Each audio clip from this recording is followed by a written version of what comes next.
And we're live. All right. Welcome back to Amplify Your Impact.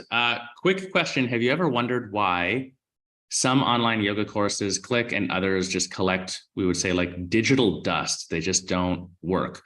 In this unedited version, as usual for Amplify Your Impact, I've got a good friend of mine here who is an absolute specialist where we get to deep dive into adult education and really learn a little bit about how to break the mold from the traditional learning models out there that I think just haven't modernized with modern times or the actual psychology, especially for adults, for how people learn and interact. And I would just prepare you to be challenged in what you think works when we talk about education, online education, and everything you might think about teaching, even something like a yoga class in the digital realm. We want to debunk some of the widespread misconceptions and talk about what actually gets traction, what actually does work. So super excited for today's episode, Rewiring the Adult Brain, Revolutionizing Online Yoga Education. And as always, quick warning here, this is Amplify Your Impact, a show for entrepreneurs out to change the world with their purpose-driven business while increasing their wealth and balancing their health along the way. But the warning is, real entrepreneurship is raw. So is the show. We record live. It's unedited, unfiltered. So activate your Mula Bandha and let's go. As always, I'm Josh Biro, today's host, and I'm really happy to introduce Nora Reynolds, the Chief Innovation Officer at Archia. I can't. Arikion. I'm not Arikion. Thank you. I was like, I think I had it before, and then now I don't. Forgiven. But Nora, you and I have had a few really interesting conversations. Super excited for having you on the show. Thanks for coming on. Thanks for having me. I'm excited to have a raw conversation about education and learning. I thought you might be, yeah. So super random icebreaker question. We always ask the most random question we can find. We pull it out of a hat. If you could travel back in time to any era, past or future, for just one day, where and when would you go and why? Oh, cool. Oh, wow. Well, since it's a spur of the moment and a question I wasn't expecting, I'll tell you what I would do, and it kind of will weave into some of the things I'm going to talk about later. I would love to go back in time to the early 20th century and meet with Maria Montessori and Piaget and some of the learning experts. And the reason I say that is that Montessori is one of my heroes. Here was a woman physician at a time when women were not really given the opportunities that women, I think, are starting to get now and getting more and more. And she was a physician who was incredibly interested in learning. And so she developed a system with her colleagues, and she studied it and she tested it. And she actually worked with children who had learning challenges, and she found this system worked. And lo and behold, this system is still working today, 100 some years later. She has her face on some Italian money. So, I mean, she's really hit it out of the park, and I would love to have an opportunity to learn from her. I love this answer. Way to go. And I did not prep Nora, as you guys can tell, for this question, because that's the point of the question. It's just we throw you in the fire a little bit. What a good answer. You're right. You know, that schooling methodology is super prevalent everywhere, I would say, that I go in the world. And even if you don't have your children, I have 3, all school age right now, in a school that is specifically aligned with all of the methodology, it definitely influences basically every alternative school I can possibly think of that I've encountered. So yeah, good answer. Super fascinating. Well, let's jump right in. Maybe start us out. Like, who is Nora? What's the superhero origin story here? How did you come to be the expert that you are in this realm of education, especially online? Well, that's an interesting journey. So, did I wake up as a child and say, I want to become a person that works on learning? Did I want to do and work in program development? No, none of that happened. So I've had a really privileged opportunity in the course of my career and my work. and including my education, my personal education, that I've always had really good mentors. And so I've been in education for over 40 years, so I have a long history here. But when I started out, just getting out of college and starting, got married, and my husband's a wrestling coach. And so I was kind of like a trailing spouse for a while, but I always had a job. I always wanted work. And so I essentially, as we moved from place to place, I was working in universities and I got a lot of experience. I worked, in a learning center. Never thought I'd work in a learning center. Saw how different people learned. I worked in fundraising. I worked in program development at a community college and then at a university. And all along the way, I had people that would help me understand and give me the opportunity to see how learning was happening and the opportunities people had for learning and how important it was. So that's kind of a back way into the job that really transformed me was at the University of North Carolina at Greensboro. And I had a mentor who was absolutely phenomenal. He was a philosopher. And I went to work in adult education because the position was open and my qualifications fit it. And I thought, this will be interesting. I can, do this. And he was an incredible teacher. And he also gave me incredible free rein to try things and try creative things, try different things. And so I get to work with a lot of faculty in a lot of different programs at the same time, which fed into my entrepreneurial spirit a little bit, I would say. Although I grew up in a family-owned business, my parents had a business, so I kind of knew that kind of thing. But I got to learn the financials of this division. And it was a division of continuing education and summer session. So at that time, think back to way before you were born, Josh, and and we were doing distance education, okay? It was called get in the car and drive somewhere and teach, or create a correspondence course and put it in the mail and have people mail back the lesson answers, right? And that's where I started, right? And then also on campus, working with faculty and running programs, different kinds of continuing ed, different kinds of credit and non-credit opportunities, which we were a self-supporting division. So it really did play into what an entrepreneur has to do. We had to raise the money that we were going to spend and then make the budgets work, et cetera. So it was a really great opportunity. And as I said, he let me keep going up in the division, and he gave me incredible advice, mentorship, and so it was a wonderful learning experience. And that's kind of how it started. And it segues to online as you get into the 90s, okay, when technology kind of plays that way. Yeah. I mean, I have so many questions immediately, but that's exactly where my brain goes first. I mean, side comment, it's interesting how mentors, whether advertently or not, shape the future of what we do. And I can't help but think that that's part of entrepreneurship and life and yoga and whatever, is you kind of run into people when you're supposed to, because that's part of your dharma, karmic path, whatever you want to call it. But I mean, that's how I got here too, is some early mentors that I don't know, I wouldn't have predicted we'd be sitting having this conversation with you either. You set out when you were 10 to be in yoga. I know. Yeah, right. Yeah. Zero plan for that whatsoever. So the most immediate question that comes up to mind for me is the correspondence learning, I think, is fascinating. Have you seen, like, obviously there's the digitization of this, but have you seen that the actual methodology within the learning modules itself, has that also modernized since then? Because I think most people wouldn't have thought about it that way, that like this did start a long time before internet and online courses and 1,000 people on TikTok saying, buy this online thing for $8 a month or whatever. Yeah. I would say no. That if you looked back at correspondence, it's probably one of the worst ways of learning, teaching, because it relies on the student to teach themselves, essentially. Think about that. You got a bunch of notes from an instructor, you got a textbook, you had some assignments, and you return them. They give you some feedback. It's not too quick because remember, we had snail mail going this way and snail mail going that way.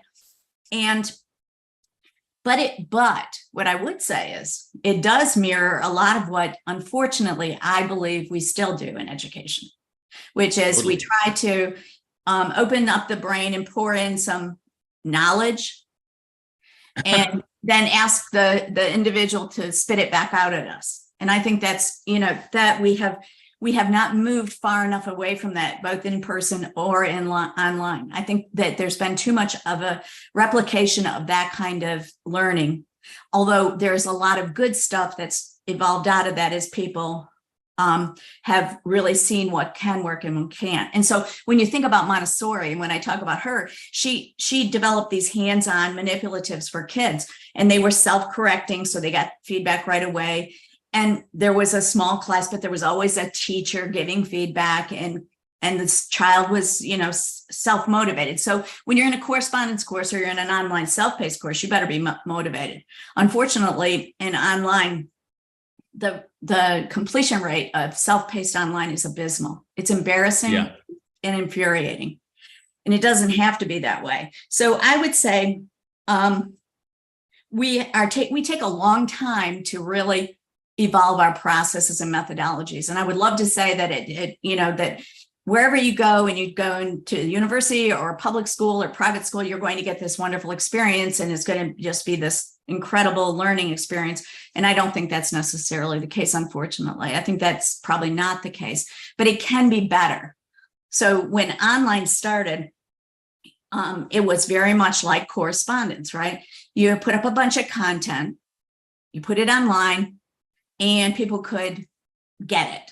So the internet was fairly, new to a lot of people. It had been around for a while, but there was a lot of information. So dump all the information you can, tell people you have hundreds of hours of video, and here it is, and they can sort through it and find it. And then we moved to more curated online content, but we still didn't move past being really dependent on content, which is, think about the lecture hall in the university.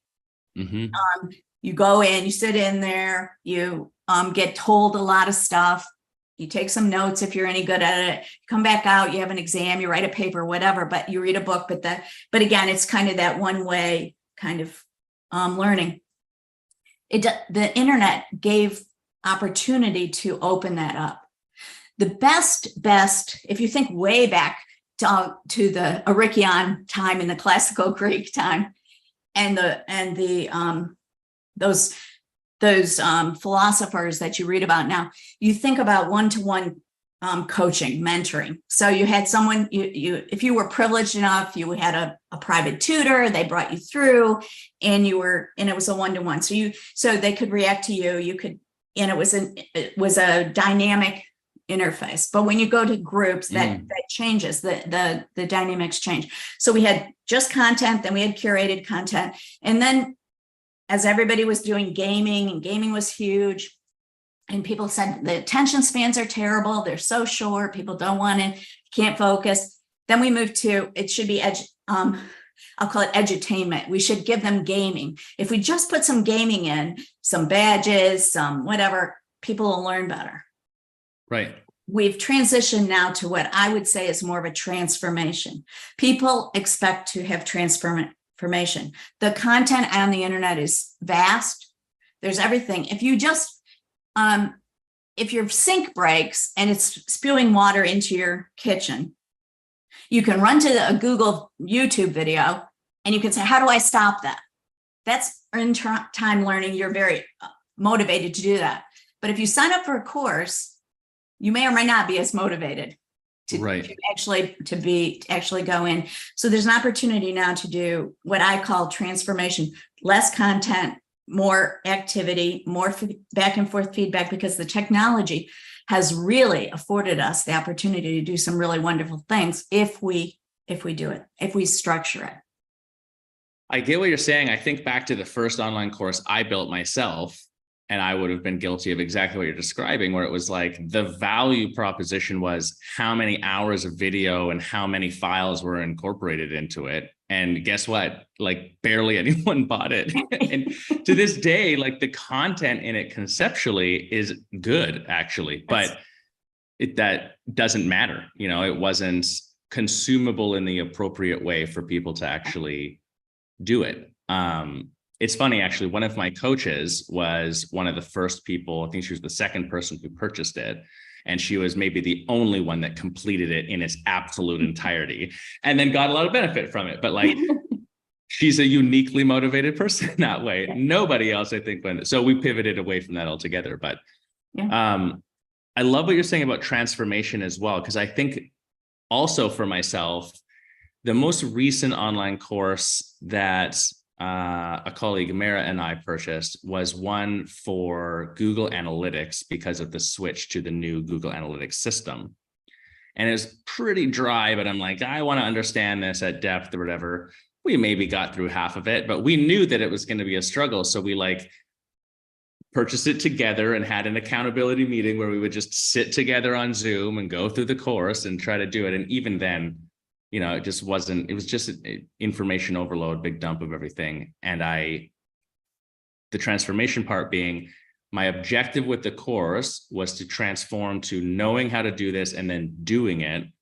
But the course just gave me all the information. And it's like, unless I was literally doing everything in real time, it was exactly gone 10 seconds later. So, and what you're saying there actually is a very, very common and not, and certainly the way most online learning still is. A lot of information. It's brought down to a very specific topic like you're talking about there. You were motivated because it makes a difference if you can do that, but it's still very hard to keep accountable and apply it as you go in the right chunks. Yep. Yeah, and just the overwhelm of how big a chunk is as well. It's like a big cost to watch even a 20-minute video and then go and fill out a worksheet and then do, you know. Yeah, exactly. And do a multiple choice to see if you actually listened. Right. So talk to me a little bit about the science side of this, about like, how is an adult brain wired? And where I'm fascinated by this is we do a lot of sales training for yoga studios. And it's one of the things that we talk about when we talk about sales and marketing is how an adult memorizes something from that perspective is really through repetition. So like, you can't be like, hey, here's this thing, what do you think? And then that's it. Like there has to be this repetitive nature to the message you're trying to convey for them to really have it land amongst other things. So versus as a child, I watch my kids all the time. My youngest just started her preschool. She's 3. And like, she speaks 2 languages already. She's a sponge, like and it's novelty. It's like whatever's new, just instantly she's got it. I'm like, how do I turn that back on? Because it's pretty cool to see. So anyways, I digress. Talk to me about like the neuroscience behind this. How are adult brains wired if they are trying to learn a new skill? What is it that actually works for them to do that?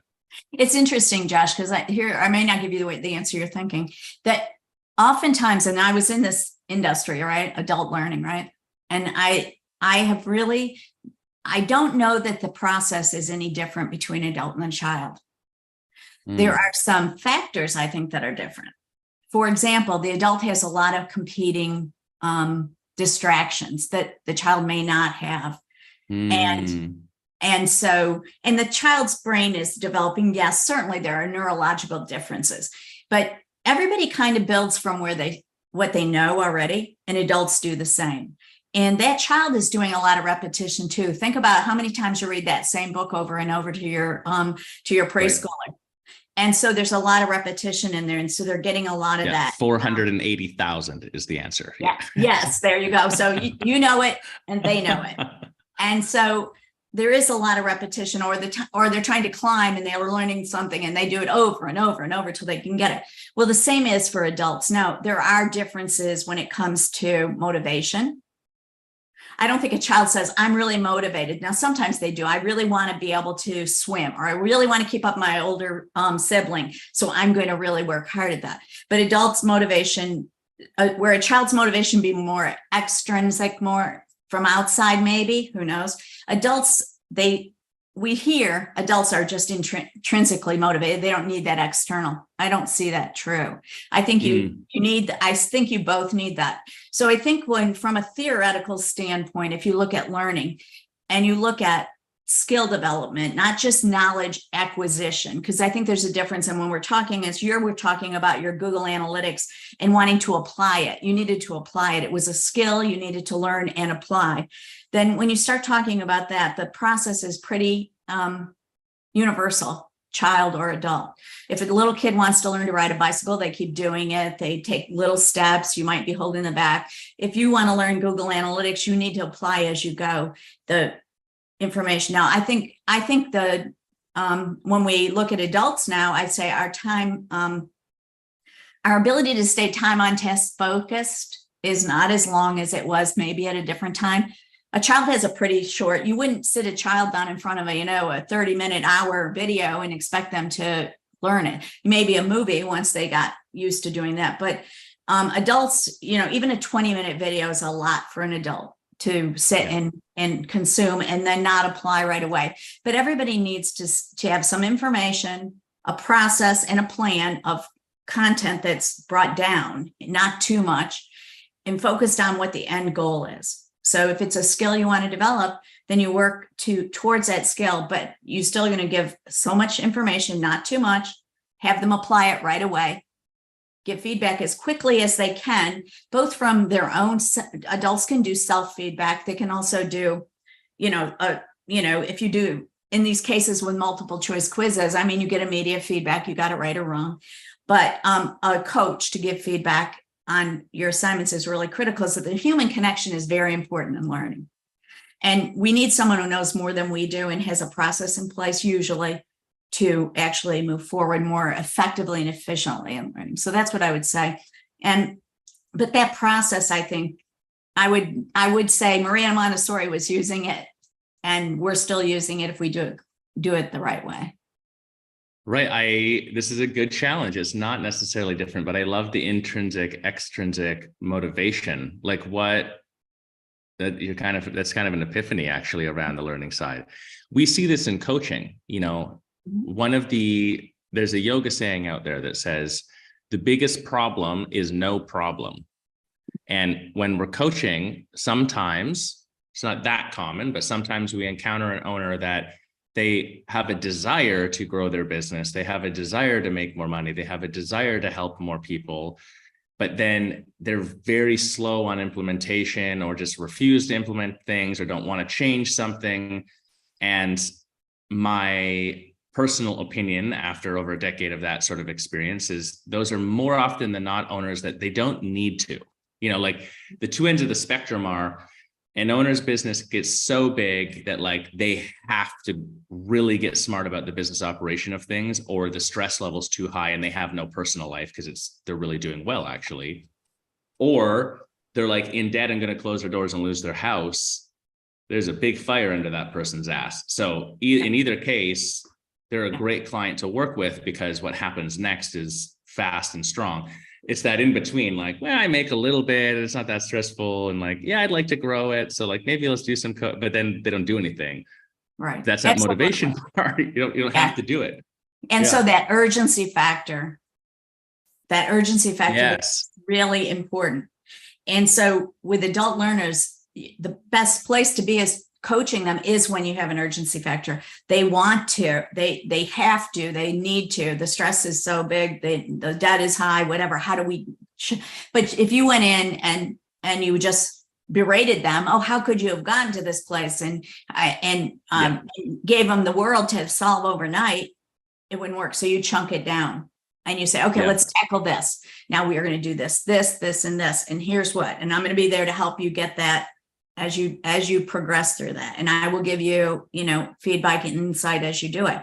So you break it down, and that is the value right there, the coaching value. And you can do that online or in person. You're doing it with an owner at a studio. That's kind of, you have their staff, but that's kind of more of like your tutor coach. You've got a one-to-one relationship. If you were trying to teach that in a seminar, for example, and you had 25 owners, every one of them has some little different factor going. and you as an individual couldn't deal with every single one of those individually in that seminar. Right. So what you're talking about is the same thing that happens in online learning. You're teaching them to develop a skill set to solve some of the problems that are very urgent for them to solve. I mean, they could throw up their hands and say, we quit, but you're bringing in a guided pathway to get to the better place. Here, let's tackle these things a little at a time. And that's what online learning can do, both in skill development of, say, teaching teachers, or in teaching processes and what you're doing to help someone get to a place. I think the big thing there, Josh, is the motivation factor. Is when somebody really is committed to making that work, they still need that individual feedback, because if they don't get that, it becomes so overwhelming, they are ready to throw up their hands and quit. They just don't know how to get out of it. If they knew that, they wouldn't be working with you. They would have already solved that, but they can't. Yeah. So I think that's it in learning, a lot of skill. And so I think that's where with adults, there's that time and place for adults to get a lot of knowledge. You might want to get a lot of knowledge about the history of yoga, and then you could figure out how you might apply that in your personal life and practice, et cetera, or the history of the Stoics or whatever, and their writings. But if the task you wanted, the skill you want to achieve is, I need to be able to, teach a class, or teach my teachers to teach a consistent class, that's a different skill set. And you have to focus in on where you want to go. And that's what you do when you work with people in their business side. Yeah, you're exactly right. I mean, we have a lot of people when they first come to us and they're doing like a free coaching call, they start out very often saying, here's what I think there's a problem around, or I just need someone to help me with this. But what we uncover is actually there's a different, deeper core issue, and which is part of our job to help them with that, discovery. But then it's chunking it down to that. Here's exactly the steps we're going to do to approach this, to tackle it, and be with you every step of the way. If we can get someone to understand that conceptually what we do, then we have a very productive coaching relationship. Absolutely. And then you can help keep them accountable as well, because all of us, there aren't very many of us that are so disciplined to keep ourselves accountable at all times. So we fall, we lose traction.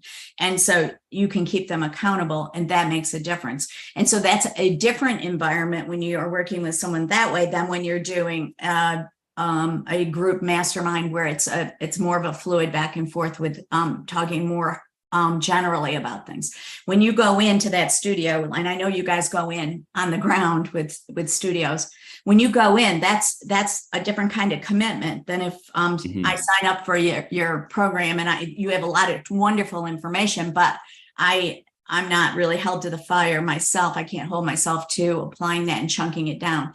And I think, we all have blind spots. We think we know something, or we think we're really good at something.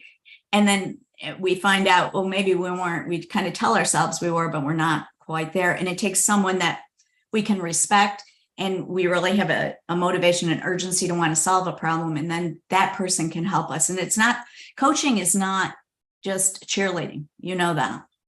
Coaching is hard. Not at all. And coaching is hard to take. It's hard to take coaching, because you're coaching me. You're going to tell me something that I'm falling short on, or I could improve. And it hurts sometimes. And so you get a little pushback, and that's coaching in any athletics or whatever. Coaching is very tough. It's not just a cheerleader. A lot of people, I think, approach coaching as a cheerleader. We're going to let them be creative. I hear this a lot in sport. Poor coaches. They, instead of having a system and they teach a system and they build across, because that's what you're talking about. You're building, you start here and you build and you build and you build. They say, we don't want to do that because we wouldn't want to influence their creative, expression. That's bullshit. It's total bullshit. They just don't have it. And that's a cop-out of a coach that doesn't know and doesn't also say, as a good coach, I can tell you get when you speak about your coaching, you are animated. I can tell it's important. when you're a good coach, you look at yourself and you say, why did that person not get that? What am I missing as a coach? What am I not doing right? Where am I missing this?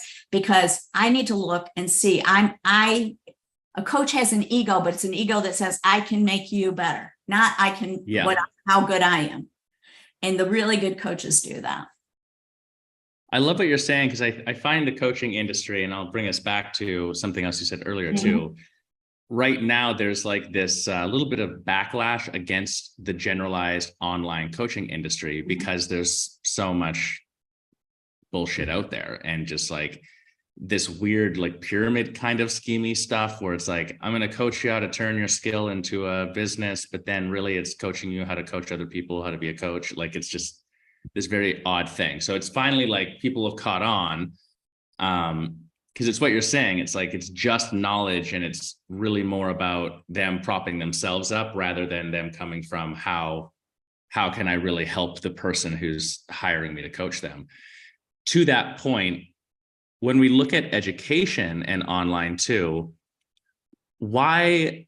So I'm interpreting what you're saying as like sort of engaged learning, more hands-on, practical application in real time. So there's this like instantaneous feedback loop as being one of the cores of it being successful.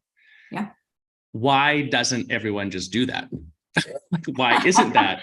Why? I think You know what I mean? Like, it seems like people should know this. Why isn't that university? Why don't they build online courses like this? I think because, well, there are varying reasons. Some of it just is because they're too lazy, but mostly it isn't that. Mostly it is that they don't know how. Oftentimes you teach the way you were taught. Okay. So if you were taught by someone that, if you came up like I did and you went to a lecture and you got a lecture hall professor, if they were a really good storyteller, you might be more engaged. If they weren't, but if you went into I had the privilege of being in some small classes, so that was big for me, but where you got put on the spot a little bit. But I think people don't know how to do it. And let's talk about the yoga industry, the owners. I think that they know how to teach yoga classes, and they do really well with that for the most part. They know that. But teaching teachers to teach it is a very different skill set. It is not the same skill set. Yeah. And so we assume, because we're a good yoga teacher, or we're a good historian, or we're good whatever, that we can just give that information or do what we do in the other when we're teaching ourselves, and that will work, and it doesn't. So I think that one reason that we don't see it, and we don't see it at the university, we don't see it in public education, we're at a crisis point with some of it. And I think it's because a lot of people just don't know how to do it, and they don't want to. So if we go back to yoga, so I work with people who have been teaching yoga teacher training in their studios, for example, for years in person. They have followed the Yoga Alliance list of topics. They try to cover everything. But they don't ever step, but that's the way they learned. That's the way. And so they hone in on the way they've done it and assume that that's the best way and the only way. And they don't. And so none of us like change, really. So we tend to keep doing the things that we've been doing. Right now, we have a crisis in fitness, I think, pretty much, where a lot of people are trying to find instructors and staff and all that actually can get the job done well. And that's difficult. And so there's a lot of frustration. I hear a lot of frustration about that. I think and faculty do this, I think we just tend to just do things the way we always did or way we learned. And everybody doesn't learn that way, and it doesn't work that way. So there, and funny thing, even in instructional design, I've been in this, I'm kind of a rogue in this area, I guess. I don't have a degree in instructional design. And when I was putting together teams of people to help develop programs at the university, I was obnoxiously didn't want to look at them, the ones that actually did have instructional design degrees, because they were very compartmentalized, and they really weren't doing what I was thinking I want somebody who believes there's a way that everybody can learn different way. There's a way to get it hands-on. We can break it down. We can look at it. So I would bring in people that I hired an attorney. She was tired. She didn't want to be in the legal space anymore to become an instructional designer. I hired a public school, middle school teacher who had been doing curriculum, but certainly wasn't a, and sometimes they went on and did masters or whatever in that area. But I'm looking for people that really are committed to the learning result. And I think we never question, what is that? We always start with what we want to teach, Josh. That's the way faculty work. And that's the way most people work. But reality, what I learned, and I brought in a lot of experts, and I had the privilege of that. You want to start with what you want them to be able to do when you finish. And then you work backwards to what you have to do to that. It's very different than what I want to teach. And I don't think people know that. And so I think, how eventually they come to you, the smart ones, because they want to have help getting their business in line. Whether it's that growth, they're in a growth place and they can't figure out how to scale it to the next place, or whether they're struggling and they're ready to give up the ship. I think in learning, we have the same issue. Most people think it's good enough. And if you have what I'll call a kumbaya moment in yoga, I'll speak of yoga, and I'm not putting down the emotional or the, how shall I say, the emotional commitment and looking at yourself and others. I'm a lover of picture books, for God's sakes. I give them to everybody, adults, kids. They tell a message, they tell a story, they bring a tear to my eye. But just because you have a kumbaya moment, I used to say this to faculty too, we're not talking about a kumbaya moment. We're talking about where do you want them to end up and how are we going to get there? And they think people just don't know how to do that. It's a lot of work, but once you get it, you can get to the place you want them to be at. Well, and I can't help but think to echo what you're saying a little bit too. It's like there's an objective differential, not only you're saying from the approach, but also like if I have a system in place of here's this thing that I teach, or I'm already familiar with, this is the path I went through, and that's easy for me to implement, and I can charge money for that. Like, I'm just going to do that because I don't know if I call it laziness or not, but like the human brain will optimize towards the path of less resistance when it can. So I was thinking as well as you were talking, how much it can almost weirdly perpetuate itself. Like this idea of them not knowing how to do this because of the experience of not having experienced it themselves. But then this weird self-perpetuating element of like, you actually learn something a lot deeper when you teach it to somebody else. So they get this weird confirmation loop going on, maybe myself included throughout the years, that it's like,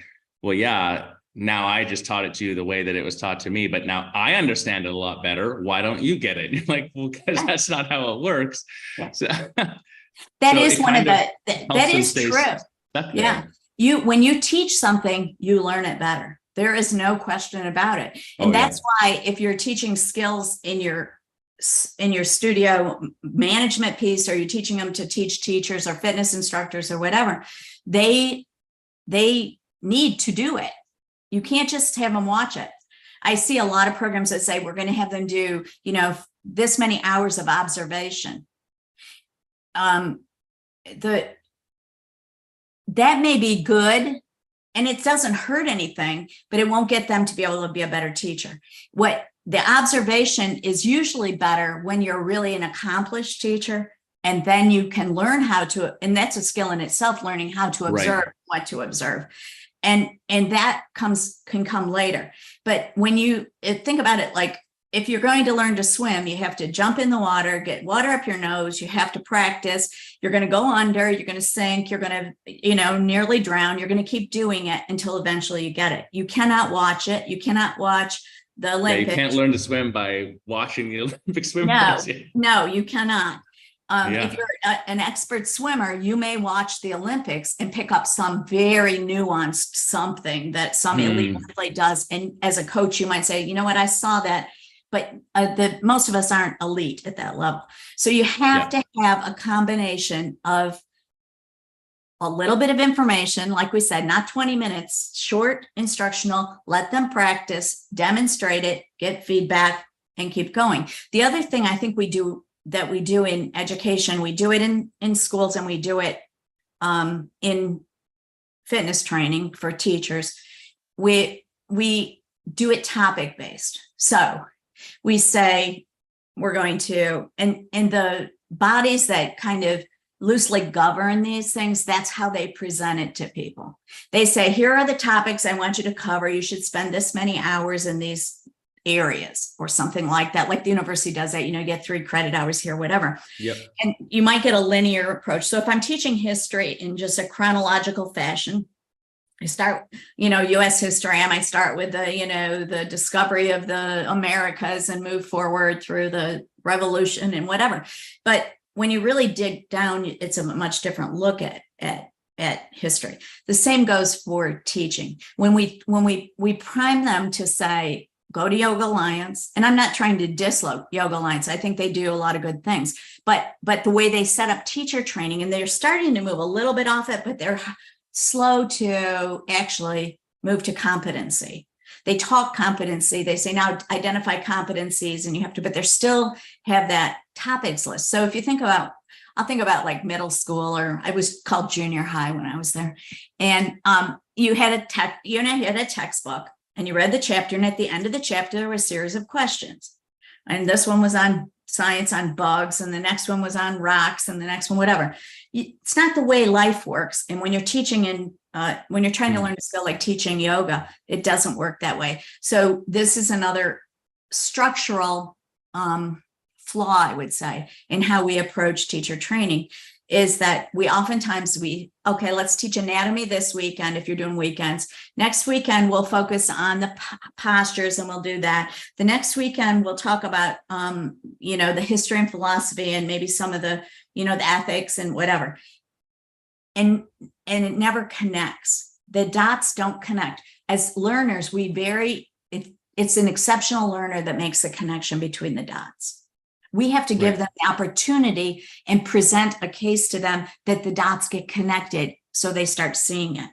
And that's that. So when I work on a program for like teacher training, every week we do a little bit of all of those things that build from very simple. So we do a little bit on we do some instruction on how do you get into the postures. Then we do, okay, you're going to start teaching. Let's take those ones we just did. Let's put them in little sequences. You're going to teach them. We're going to talk. If it's important how you get them in and out of it, we're going to do that one at the same time. Eventually, we'll talk about your voice.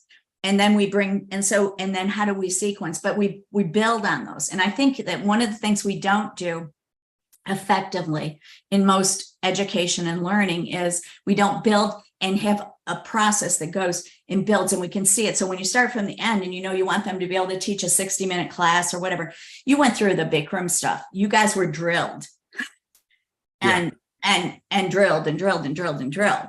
And that's a good thing. Repetition is the mother of all learning. That was one of my mentors' philosophical things. He would say, go read Epictetus, Nora. Go read Epictetus, and you will see. And he was right. And so repetition is the mother of all learning. And so you have to chunk it the right way, and you have to build it out. So what we do often is it takes a lot of time and effort to plan the whole thing before you jump in. And I think that's what you're kind of referring to is, why don't we do it? I think because it's overwhelming and we don't know where to start and we don't know how. So we replicate how we were taught and how those lists come to us. So if we we're checking boxes off. Yes, we got 100 hours of this. Yes, we got this, but we don't talk about can they do? Right. No, I was going to say exactly the same thing. It's like you build it. It's easy to write it down as a task list in this linear fashion and check boxes, but that's not the same as like how you should practically apply it from a learning standpoint. Yeah. So when we talk about online learning specifically, and I mean, obviously there's a lot of details potentially to this. How do you incorporate the self-feedback element that you're talking about? How do you incorporate the more like hands-on, practical in the moments part of it to make sure that that happens? I think that's, and this is why I think a lot of people are really very skeptical about online learning still. They've seen some bad stuff and they're like, you can't do, that's the other thing I hear. You can't teach this online. Even my own children. Totally. I've heard that even recently. Yeah, even now, it's very prevalent even now, especially now as after COVID and people now can come back together, because community and being together is critically important. I understand that. But on the learning piece, when you're trying to train people a skill set, online can actually be, I think, a better venue if it's structured properly for a number of reasons. And it's good that way now because the technology is so convenient and so accessible. So you can watch video. We've always been able to do that online for years, but a short video, and then you can, and so then you ask a student, okay, video yourself doing that, practicing that. Video yourself. Now there's two ways you're going to get feedback. One, you're going to look at yourself in your videos. We're going to ask you to reflect on what you see, because I guarantee most of us think we're much more effective and better in doing something different than we might actually be doing. So you get some self quick, and God knows for the person that hates seeing herself on video, me. So we ask that. And then we have somebody, the expert, the coach, come in and say, hey, this is what I see. Work on these one or two things. Don't overwhelm them, and resubmit that. Or in the next time, you keep this in mind. So you get some self-reflection, and then you get some outside feedback. So you're getting feedback a couple of different ways. You can still use tools like multiple choice. I don't use them a lot, but I do use them, and I'll tell you why. This started back at university and even graduate courses. The faculty would say, we'd build something, they'd say, you know what, I can tell they're not really reading the material. I'd say, well, and so what we did, and it has to be gradable, because at the university, everybody wants a grade. I got, even in graduate schools, which is sad, but what's my grade? I'm working for the grade. But we would then craft very specific short multiple choice questions, so that either they're going to sit there thumbing through the book trying to find the answer, or they have read the material. It wasn't anything about the learning, the depth of learning you wanted. You just wanted to get to that place. So yes, use those kind of tools for that, but don't use that as a measure of whether your person's learning to teach. That is not a measure. That is just, it doesn't measure competency. Yeah, totally. Just some knowledge. You might say, I could see, like, if you were in the big room and they want you to have the script memorized in an order. I can do that in multiple choice. I can have you drop and drag or on a tool now, and you put it in the right order. Boom, done. But that doesn't mean you're still going to teach it effectively. But that's a start. You need to have that. So there is a certain amount of knowledge you have to have, and a certain amount of understanding you have to have. And then you have to apply that. So that's one way, I think.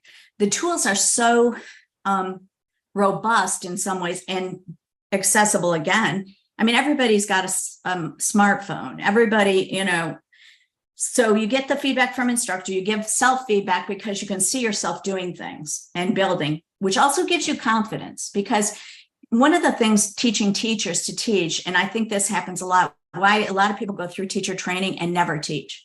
They never were practiced enough to develop the confidence to actually do it. Even if they had to submit one video at the end of the class or teach one 20-minute segment or something to get the check off that they've completed and get their certification. We don't do that. But if you can build, then you start to build confidence. So early on in an online course, you should be, the first week, you're still doing the tasks, you're still doing the same process, demonstrating, but you focus more as a coach on, let's build their confidence a little bit. We're not going to get down. By the time you get towards the end, you're picking out and you can be sensitive to different students learning, because everybody comes in at a different place and progresses at a different place. So you're really, one that's really getting it and really, your rock star that you see when you're in a teaching setting in a room, and the rock star always gets the teacher's attention, because they give you, as a teacher, that gives me a gratification that I'm doing a good job. So I ask the rock star to demo a lot, and that's research shows that is the case. But you can adjust the way you coach, because that you adjust the way you coach different studios, different studio owners, and you can do that online. And then how do you bring the importance of community? People want to be with other people. So you have a coach, you have a student, but then you can bring in community through tools like we're on right now, Zoom. You can bring in a group and do practice together. You can feel that community. You can bring them into your studio if they're all local, and you can have bring them into your classes. There's lots of ways. You can have workshops at the end. And I say at the end because it's better, because then everybody's progressed to a place and gotten to a place.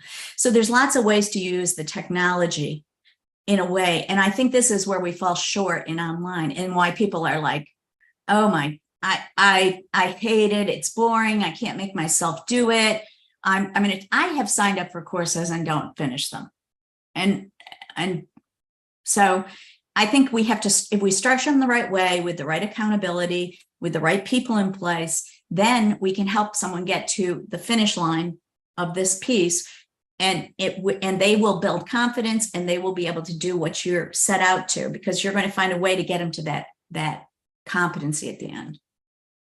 Right. Again, change in objective, getting them to there. So I want to ask about community, but before, one thought that I was having in what you're describing too, as you're like incorporating these different elements per sort of lesson or module that somebody is working through, is there benefit in them sort of having to graduate through lessons, like you pass the test to get to the next thing? Or just going to what you said, that like everyone's going to enter at their own place and move at their own pace through it.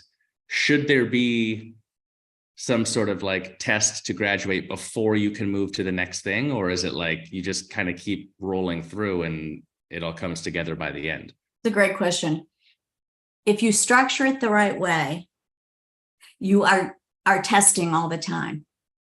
And so you have a baseline, and I know people need we all need to, when I say everybody's interested in the grade or whatever, I have even structured courses so that I weight the assignments, so that multiple choice test, you aren't going to do it if you don't get something. So, you'll get a few points, but when you video yourself doing, demonstrating individual poses, that's worth more. And then when you do a self-reflection on that. So I think you get what is structured is to get you every week you're tested, and we have a baseline there. So as a coach, you're going to work with that student until they can get to that baseline. Now, will everybody be at a different place? Absolutely. Some of them struggle more. Some struggle more the first 3 weeks, and then all of a sudden the learning is not linear. It's not just flat, and it's not a steep curve and up. It's kind of, you get there and then you go a steeper curve towards the end, because that's when it starts to click. But if you're a good coach, you're figuring that out with each student. And so I think if your structure's right, you're testing all the time. You don't need a final test, because it's built into your process in your program. So your final test that you were shooting for, say, let's stay with the yoga, is if you were doing Bikram, you want to teach that 90-minute class, deliver the script the way it was supposed to be, intended to be delivered, give the right cues, make sure it doesn't go past 90 minutes or under 90 minutes, etc.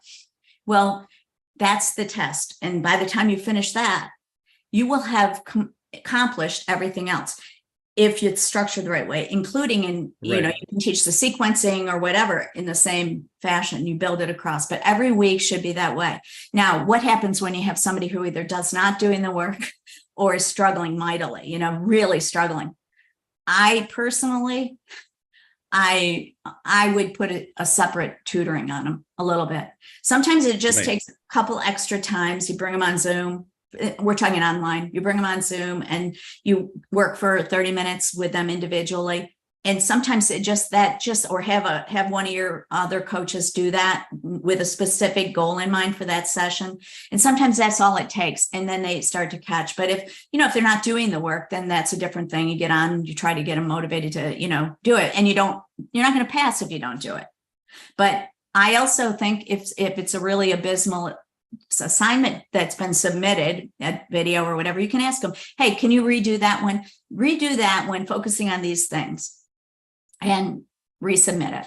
And I think those are the kinds of things that really good coaches do. That's when you start to see. You cannot do that in a group setting in person. You cannot. You can be the most masterful coach in the world, both at teaching and at skill development. And if you have 15 people in your space that you're trying to work with, everybody cannot demonstrate every activity and get feedback. It is virtually impossible. And that's where online can surpass. It doesn't take the place of the human connection, but it can surpass the learning, the individual's learning. Yeah, what I'm hearing the advantage from online is, from what you're saying, it's like it forces this, although asynchronous, this more one-on-one element of things where the lead instructor or coach is actually able to give the person the appropriate feedback where they need it, when they need it. Absolutely. And to your point, then it's always about competency, because but as long as we get there by the end, at the halfway point, if you're here and I'm here, like, it doesn't matter. Yeah, it doesn't matter. Or not? So absolutely. Right. And then you can work, it's very possible to work groups, like you do in Zoom. You do this kind of stuff. You bring in a group and you can go back and forth. If you were teaching a yoga class on Zoom, you could react to the participants and correct and do cues that would correct certain kind of out of alignment or whatever. So you can watch and do that as a coach. But what you can't do is every single individual do every activity. The other piece of it is to help keep them accountable is, and this is one of my big errors. When I started doing yoga teacher training online, and I say to myself, I don't know how you missed this and what were you thinking? I say to myself, I had all the assignments due at the end of the week. Oh my goodness, what a disaster. Because what happens is, and I'm just like this, you wait till, the 11th hour and then you've got so much and you cram it together. So how do you do that? You have assignment due dates. There's a huge amount of flexibility. It is not self-paced, but, as long as you get the assignment in on time, it's asynchronous, you get it in, you can get feedback that'll inform the next assignment. So I think, like with a 200-hour teacher training, if we have 3 assignment due dates a week. That makes good sense because you can get feedback. You can chunk it enough that it's doable, and yet the feedback will, can be informing the next piece, and that makes a difference. And that you can't do, and you cannot do that in person. Yeah, I love what you're saying. It's actually really interesting because the same thing in coaching or even just like operating a business, operating a yoga studio, for example, one of the things, it'll take us on a tiny bit of a tangent to make the point. It's like everyone says work on your business instead of in your business, but no one ever says, how do you work on your business? And you have to have a certain level of organization in order to be really effective working on your business, teaching someone something, learning something, etc. And one of the ethos that we coach towards is breaking things down into, the smallest tasks are usually written as a singular thing that has to happen. They can only be assigned to one person and they must have a due date. There's no such thing as like, launch this email sequence. That can't be a task. You would have to break it down to like, 1, strategize how many emails, and like, that's due. So whatever, when you break it down to that small piece, and you're always very aware that like, okay, I'm moving forward one step at a time. And that I think really helps with motivation too. Right. And it takes the overwhelm out. If it's too big, I can't do it. I won't do it. I just like, I run away from it. So it takes the overwhelm down. Now, is it overwhelming the body of work that's done? So I did a little study on our programs and looked to see how many hours of video demonstration did a student do in a 200-hour class? And if I were to tell a student coming in who was trying to learn, they'd say, I can't do that. I don't want to. It's as many minutes as 4 feature-length films. Think about that. Right. That's not as a sale many point. minutes as 4 feature-length films in chunks, in different purpose and whatever. But so you don't tell people that's what it's going to take. But when you chunk it up and they get to the end, that's what they've accomplished, and feedback on each of those. So maybe there's 70 separate videos, right? But they build out that way. So I think that's what you're saying. But if you give someone something, does go to theoretical learning. If you give too much, it's a cognitive overload for people. And so you don't want to give too little, because they don't work there. If you give way too much, you've got to find that sweet spot. And the sweet spot's different for different people, but you need to find a sweet spot that pushes you just enough to make you have to challenge and work a little harder, but doesn't put you in that place where you say, here, create this email funnel and have it loaded in your go to the active campaign or whatever you're using and figure out how to, set it up. If they do this, do that. And it's like overwhelming, and you say, I can't do this. And I think that's what, as a business owner, when they say work in your business, work on your business, not in your business, I think what happens is, so as a coach, you can break down those elements, but you also know you can't just work on X. You have a number of things that come together to make that business work. So you chunk them up and you help them get there. And that's the big difference. I think that's where we fall short on learning and setting up learning and coaching. Yeah. And coaching is a fascinating thing. I mean, I read books about coaching, and I observe coaches and different things. And I love, to see the techniques, because that's a skill that takes some development. That takes a lot of development to be a really good coach. Well, I want to come back to that too, but one of the things you mentioned a moment ago is on community and the value of that. So can we speak to like community in an online learning situation? Because I think specifically yoga teacher training, I think that's something that, and let me preface it by saying this, the yoga world as well, as you know, has strong opinions about a lot of things, one of which is yoga teacher training and the quality of it and the hours and should or shouldn't it be Yoga Alliance or whatever.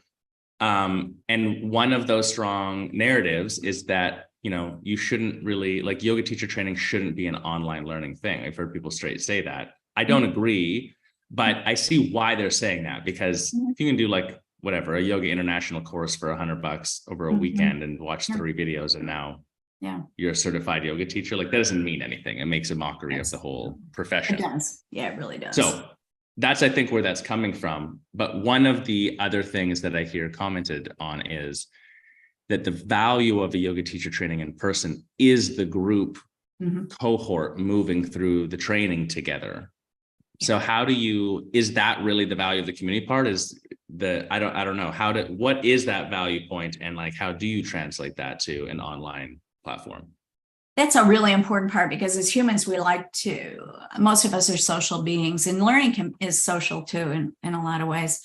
I think that in the online, the way I would speak to that is that, well, first of all, I agree that many people think you don't do teacher training online. I also think that many yoga teacher trainings, as I'll speak, or there are a lot of yoga teacher trainings that spend a lot of time building self-awareness, sharing groups and things like that, which have value. I'm not saying they don't, but they still aren't working to that skill place. But when we do online teacher training and we break the assignments down and we then learning, and we have I think you should always have some synchronous time during the training. And so if you schedule, I personally would structure a program where you had once a week, a several hour Zoom that was a activity practice kind of thing, but you get to know each other, and I would keep this group small. I think that's one of the places that we fail in online. It is I have a personal preference for this to keep a group when you're trying to train for, say, let's say 200-hour yoga teacher training, that you keep the group no more than 10 students. 10 gives you an opportunity, and a coach, that gives you an opportunity to connect. What I've found is that there is a pretty significant connection that happens. Also, you can encourage, I think, partnering up, practicing together online or in person. And the beauty of online, one of them that's also touted, I think, is that it gives you a lot of flexibility. It doesn't cost as much because you don't have to go spend, 6-7 weeks somewhere intensive training, or you don't have to be every weekend. And that plays also to studios. But I think that what we see is by the time they get through this process, they're all going through the same process. You have the one coach. I don't believe in having a different teacher every week. I know that's another common thing that's done. It's done at university. Yeah, you're right. I wouldn't have thought of that. That happens a lot in all education, Yep, but it yoga does. teacher training for sure. Yes, and it's also it's a point of pride for a lot of. That's one of the selling points. We bring in a teacher, somebody new every time. Here's what happens: you don't have a consistency. Someone who really gets to know you. You don't get to really know that person.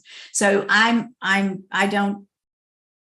believe that when you're trying to learn a skill like this, you have one coach. You might have an assistant coach too that helps do some of that extra tutoring or whatever, but they're there. Sure. And so you get to know your students. You would never, if you're an elite athlete, you would never have 5-6 coaches as you're learning that sport, because No, they all have a different not, system. yeah. You would be, they'd have you on that system, and the same goes here. So I think that community develops there. And then I do believe in person. And so I like to end up an online program with an option, at least for an in-person workshop weekend or a couple days, because then they come in, they already know each other. It's like they know each other when they come in, they know the coach, they know each other. And it's like, they're so excited to be in the physical space together.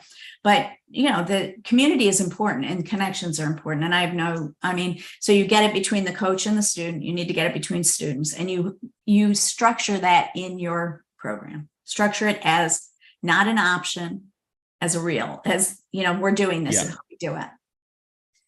I think that's probably the key right there, the not an option part. Yep. Like if you're building something that's intelligent like this to help people really become competent, it can't be optional to participate. Because that's right. the other weird thing. Even if people would like to participate in a more community situation, if they have the option, many will not. Absolutely. They say it's so important and they don't. You take that to my kids were college athletes, and they would say, oh, it's optional. We have this optional workout. And there was never such a thing as optional. Right. If they said optional, you knew you better be there. It is not optional. There is no optional. And I think that when you do, then you can have an excuse. Now, are there times when you have that Zoom session with your 8-10 people and somebody has something that they have to be at and they can't be there? Then certainly you make an exception for something like but not as a rule. Because as a rule, they won't show up. I got news. They just won't do it. And so you don't make it optional. You build in the structure with required responsibility from both sides. Coach responsibility and the student, and accountability. And this is another thing, Josh, what happens in online and why I think a lot of people get jaded by it. So another approach to teacher training online is to have marathon Zoom sessions. So we are going to have we are going to do it. You don't have to come to the studio. You can be across the globe, but every day, every weekend or every other weekend or once a month, we're going to have a long, 8-9 hours each day, 2 days or 3 on Zoom. But if you can't make it, you can watch the recording. And nobody watches the recording. Nobody. Yeah. I also have I have this little thing. I don't think you need to leave students. I think you set them up in a lot of this learning management systems that I see people setting up in teacher training do not require the student to submit their assignment in that so that they can keep it running. So I don't have to reset it up every time, because it's kind of like some of them call it evergreen or whatever. But There's not messy because if I have multiple choice, that's easy. It doesn't matter. It doesn't. But if you're submitting 4 feature-length films over the course of a bunch of weeks in video demonstration, I got to clean that out. I can't. And so a lot of them, the big thing is you can have my content forever. They're never going back on it. I've left content up. I can promise you, nobody, zero, go back on it. So I don't leave it up. I don't say you can have it. You're going to come out with your skills, and then I have to go back and clean out that that particular course and reset it up for the next one where it's clean. Yeah. But I think those are the kinds of things people do online, but you'll hear a lot of this. If you can't make the sessions, you can watch the video. No one watches the video. And that also very few people, it's that exception that absolutely I was sick or whatever, then you catch up. But and even then you might try to, what we do, it can't be the rule because your coaches have private time too, and they have limits. But you can say, if you have an exception, somebody has a death in the family or somebody had a wedding and they told you in advance and they can't be there, then you can say, okay, I'll give you a private. We'll meet for 20 minutes and I'll work through. Catch you up on say watch a video. But when you watch a video, someone else doing it, really aren't getting the same effect. Yeah. Everything you're saying makes sense. One thing with this one coach thing, I was thinking about like the Waldorf school model and how your teacher moves with you year to year for the same reason, like the whole philosophy being the teacher's part of your family, basically, especially by the end, if you go through 12 years of that, and see, that's a good example. That's like a Montessori example because they have a structured curriculum. They know where they're headed. They know the importance of that connection that's made between a teacher and a student that builds. And so, it's a good example. And the teacher and the family, absolutely, as well, because for a child, if you want them to be participating in school in a powerful way, you need the whole family on board with it. Absolutely. To some extent too. So, some of this teacher training and stuff aside, it's making me think a lot about just being a good mentor, being a good teacher, being a good leader, running a studio or any business. And this all directly relates to that too. To echo one of the things you said, when we go to an onsite and we do a sales training, we are asking them to be there for a few hours of time. So it's like an all team staff sales training. And for some studios, they've really struggled to get their team to do this because they haven't previously set precedent that that's the kind of thing that they're required to do working in the business. And so they always ask every time, like 98% of the time, will it be recorded or can we record it? And then if someone doesn't come, then they can just watch the recording. I'm like, well, why are we coming to your studio then? They can just watch the recording. I just send you a video of it. Absolutely. Yeah. And so we have recorded it and they have done that. But even when they're like, it's required that you watch this, I can tell you with our systems, they're not watching it or not all of it. And we've tried putting little tests in place so that it's to test if they did watch it or whatever. It's not the same thing. So it absolutely isn't the same thing. And you can put little tests in place and you can even intersperse the tests inside the recording if you really want to get fancy, which most of us aren't going to do, because if we're doing something live, we aren't going to then come back, edit that thing and drop them in. So it's funny because there was a grant application. This was fairly recent during COVID. And one of the requirements for it was that you watch these videos, right? And you had to watch them. But the ironic part about it and the stupid part about it was that I could open it on my desktop or my laptop, click the button, let it run, go do something else. As long as it completed, that's how it measured, did the video go all the way to the end? You just mute it and go do whatever you want. Yeah, exactly. And you know what? They didn't even have the savvy, I'll say, to make you do a multiple choice test at the end to see if you actually listen. So it was so we do crazy things when we think we're doing good things. Okay. So we think we're doing something to really make sure that they get the information, like that example. And literally I did let them run. And and so, this one's 20 minutes, this one's 45 minutes, this one's, and it's like mind boggling, but the machine will measure if you get to the end and you don't stop it, but you're not doing anything. So it doesn't, and you can be more sophisticated. Yeah, exactly. And it goes back to that competency. And I think the intention was good. So what I would say when I get really frustrated with the way education, teaching, learning is done, because I think I want the learner to get it. If they don't get it, we've screwed it up.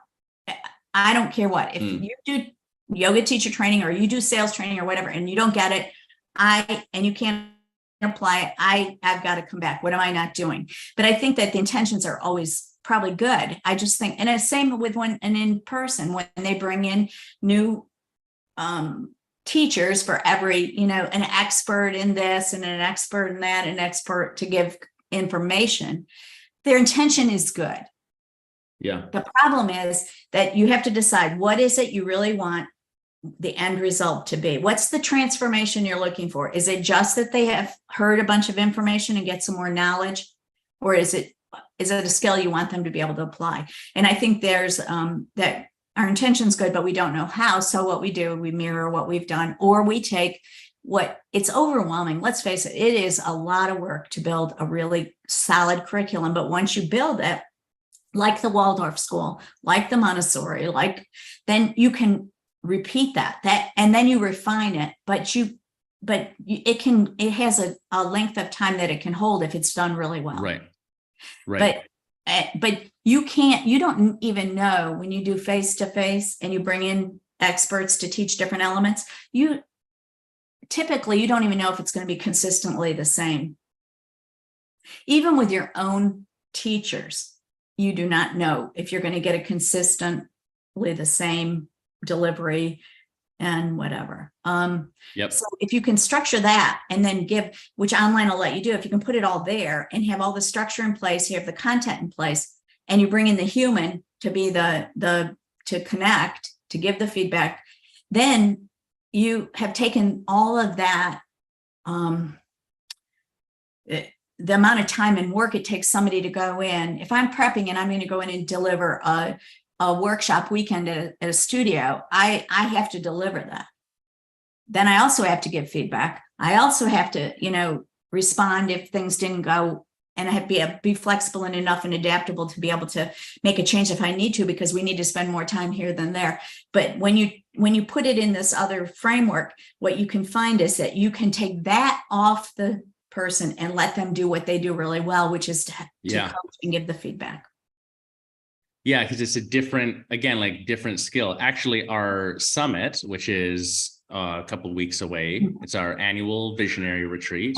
And the participants who come every year, we plan out their entire next year for their business. But the reason we do that is we're just trying to eliminate any future "what am I doing" question. So if you're thinking about what am I doing, and then how am I going to do it, then you're not doing it, which is fine. You have to go through that, but that's the whole purpose, is separating that out. So same thing, you've got the good plan in place, then. And so you know exactly how you need to structure, what they have to do to structure a year's business. And the elements that have to go in, and how to bring them into reality so that an individual can do it. There is places for summits and other things where you get a different speaker and they come in and they do, we're going to talk about this. There's a place for that, and you might get a nugget out of it, but you're talking about an actual working summit where you have a goal. You already know what your goal is. By the end of this summit, we will do X. And that is your leap to the next place. So that once you leave here, you have that, but then you have your follow-up, how you're going to help them implement that. And so that's a very different way of approaching learning than it is to give me a bunch of information. And some speakers are really good at engaging, and some speakers suck. And it's just the reality. We've all been there. I might have been the suck on the stage, but I'm just saying that is it. But when you can take what you do, what you're going to, how you're going to present that, what you have your pieces in place, you've framed it out, what you're doing. That makes a big difference. And there's a continuity across that summit has a purpose and you're driving to it. I think when you mentioned one thing, Josh, you said about some of these online coaching kinds of things, which I think give coaching a really bad name. I also, and they're like pyramid schemes. I really, it makes me, I have to question the stuff that comes across my social media and my emails, et cetera, where they say, with this evergreen product, you can make $1 million in the first year. Yeah, right. Yeah. And what I really liked about your vision is it's not ridiculous. You say, we're trying to help and I can't give it, but X number of thousands of dollars, but it's reasonable. It's like, I could do that. Yep. 30% more profit in this time frame. That's it. Yeah. That's doable. That's not saying you are going, that's like, so if I'm only bringing in $100,000, I'll bring in 30,000 more profit or whatever. But you're not telling me you're going to get rich. You don't have to do anything and you just get this here and by the, you can coach just millions make this of people. Just sell this ebook, Nora. Yeah. And you're going to, and I only made $50,000 and I was losing this and that, but I did this and I made 2 million the first 6 months. And I'm like, this is such a load of crap. And it's infuriating. It's also infuriating to me if I say you're going to become a yoga teacher training and I want to charge you $4,000 to do it and you can't teach at the end. I think that's can't teach at the end. Yes. Yeah. Well, I was going to say to that exact point, like one of the things that I think is so weird in these narratives in the yoga world is this storyline of, and I've said it myself, like we all know that's how it's referred to. Yoga teacher training doesn't teach you to teach yoga. It just gets you to the starting line so that then you can go and be mentored and learn how to teach yoga. But that doesn't make sense. Like, that might be true for a lot of them, but it's some crap. Yeah, it is some crap. Also, that's one piece. And the other piece is you don't have to want to teach. You just have to want to deepen your practice. Okay, I get that. That's true. And you can deepen your practice. And by learning to teach as a part of that process, because as you said earlier, when you teach something, you deepen yourself, you get a better understanding. But I think there's a big difference in, I want to deepen my practice. There's other ways, maybe. But if I say you're going to do teacher training and you're going to learn to teach, you are going to be able to teach at the end. If I don't do that, I have ripped you off. I've failed. If you do everything we ask you to do, and by the end of it, you can't teach, will you be an expert teacher? No, that takes years. Sure. And I think that's an honest thing to say to someone. You're not going to, I also hate the ones that say you'll have how do I say this? You'll find your authentic voice. And you will be able to read the room and you will be able to adjust every different type of client that comes in, from someone prenatal to someone who has been going through chemo to someone who has this. No, you're going to have a basic framework. It takes years. And if you are telling me that after my 200-hour yoga teacher training, I can correct someone who has serious physical, challenges or something, or they have some kind of injury, I would say that's malpractice. Because if someone comes to me and I don't know how to do that, I should be saying, I don't know the answer to that. Let me ask and find it for you. Yeah, let me find it. Yes, but this authentic voice, and that you can't do all that. There's not enough time. You can't get it. Yeah, I was going to say, that takes so long to develop for people as well. And it also changes a little bit over time. So absolutely. I totally agree with what you're saying. It tends to be one or the other. It's like an under promise or an over promise, or like there's a misfocus in here a little bit. Going back to one of the things you mentioned a moment ago, it's this like knowledge dump concept. And I think right now we're living in a fascinating moment with all of this AI revolution and everything too, where like, this has been true for a while, but it's like, really true right now that knowledge is not power. Like knowledge put into action is power. Competency is power.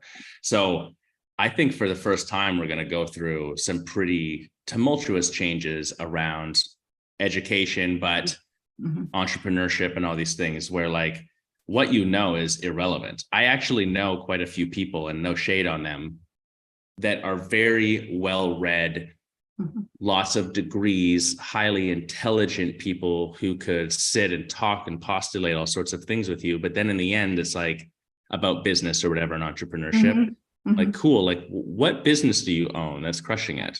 And then they've got nothing. So does that mean that their information is wrong or bad or whatever? But like, who cares? Absolutely. And they haven't drive had anything. to solve the problems that arise that are not textbook.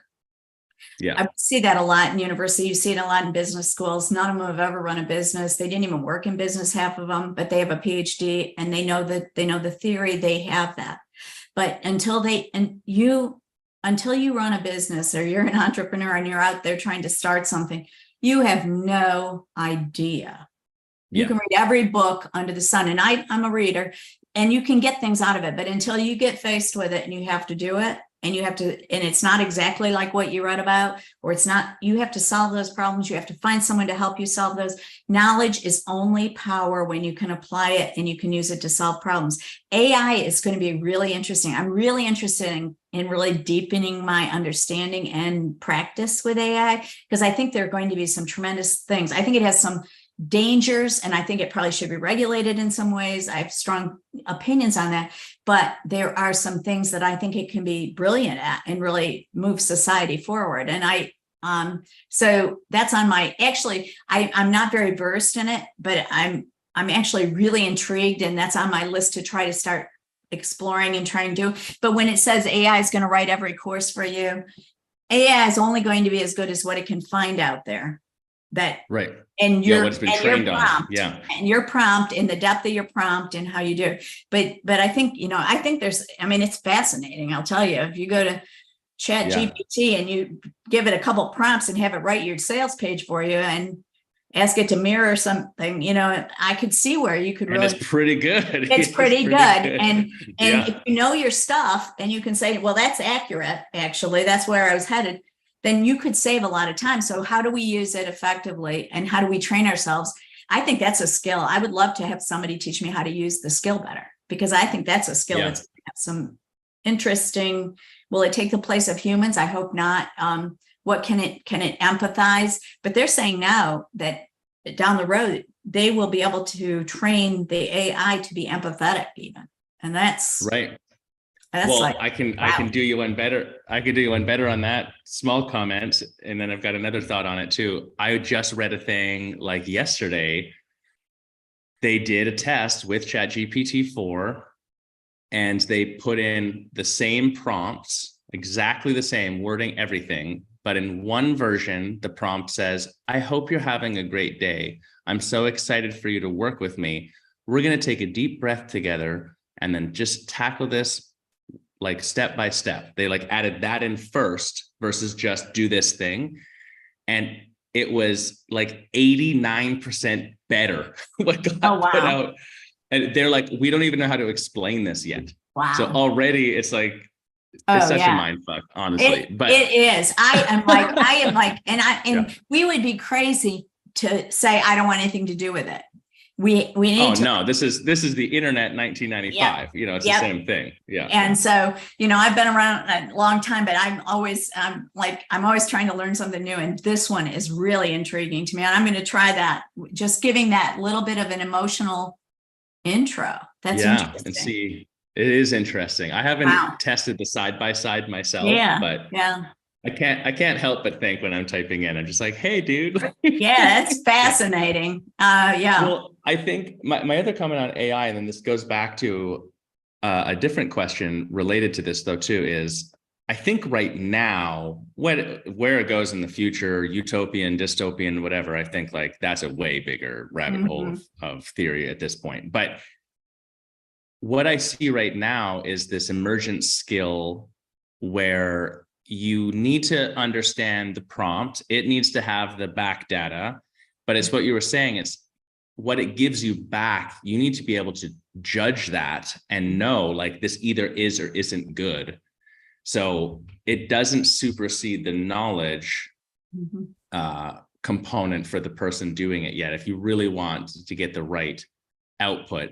But it gets a first draft of something done really quickly. Absolutely. And if you're using it in a way that you're being, you actually critically look at it when you get it back, and not like your 15-year-old that had a paper due yesterday and needed to get it done and gave it the, right. Or that attorney that I'm sure you read about that had it write a brief and from a big firm in New York, and the thing made up cases. And they submitted to the court and embarrassed everyone. But right. I mean, that's called, but what is the promise and where could you go with it is, and how in education and learning, how can we use it to teach? So that's really fascinating too. So I think there's a lot of, I mean, it is like, it blows my mind how it works. I know it's looking at, tons of data, but it's like the internet. I don't know how it works. I can't figure it out. How does this get from here to here? I don't get it. I mean, my mind doesn't work that way, but it's fascinating. But the AI is definitely something that's going to influence and change the way we do learning and a lot of other things and solve problems. And so if you can ask it the right questions and give it the right prompts, which that is a skill in itself, then you can, it's fascinating. Well, that's jumping us ahead, because I was going to ask, what's sort of the future of online education, but I think we're answering it already. Like, this is certainly going to be a component of it. Yes, I think this immediate feedback loop element gets fascinating. Like, in theory, if you could train your own AI chatbot on your internal data and knowledge base, and then what I do afterwards, and also like it can look at images and stuff. So now it could take the place of at least the initial feedback or something and hyper personalize that based off of what someone puts in. Like, then the core model that you already have gets even more fascinating, because now the scalability of it goes through the roof instantly. Yeah, that's interesting.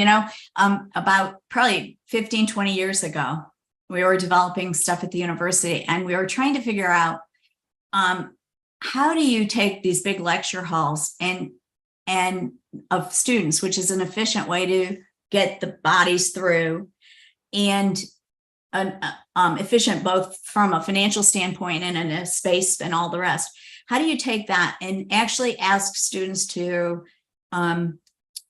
do work that's not multiple choice tests? Because that's the way, because then a machine scans the answers and can spit it out. So you can have my daughter went to Illinois, and I think she said one of her lecture halls had close to 1,000 students. I mean, that's just crazy.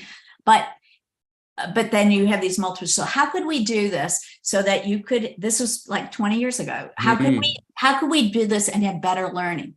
Is there a way, is there a tool that they could have written in the testing? They had to write an essay or fill a blue book or whatever. I'm aging myself because I don't even think they do blue books anymore.